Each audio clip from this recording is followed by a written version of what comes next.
فيديو انتشر فجأة بالليل كان كافي باش يشعل السوشيال ميديا في المغرب نهار 28 أبريل.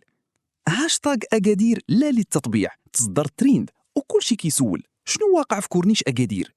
القصة بدات بمقطع فيديو كيبين 4 ديال الرجال لابسين كوستيمات، واحد فيهم داير الكيبا أو الطاقية اليهودية والآخر هاز طابليت ولا كتاب كيقرا منه، واقفين في جنب البحر. والمثير في الأمر هو ديك التلة المضوية في الخلفية اللي مكتوب عليها الله الوطن الملك.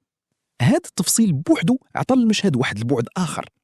موقع لكم اثنان ومن بعده التلفزيون العربي قدموا الخبر بصيغة عاجلة: طقوس تلمودية مستفزة على شاطئ أكادير. الجبهة المغربية لدعم فلسطين ومناهضة التطبيع ما ضيعتش الوقت، خرجت بيان سخون اعتبرت هذا الشيء استفزاز للمغاربة وماشي غير حالة معزولة، بل سلسلة أنشطة كتوقع قدام الصمت المتواطئ ديال السلطات. وباش نفهموا هذا الزلزال خصنا نرجعوا شوية باللور لمراكش، حيت أيام قبل أكادير شفنا فيديو آخر ديال عشرات الأشخاص كيأديو طقوس يهودية حدا سور باب دكالة تاريخي. ربع ساعة ديال الطقوس خلات بعض النشطاء يسميو البلاصة حائط مبكى مصغر.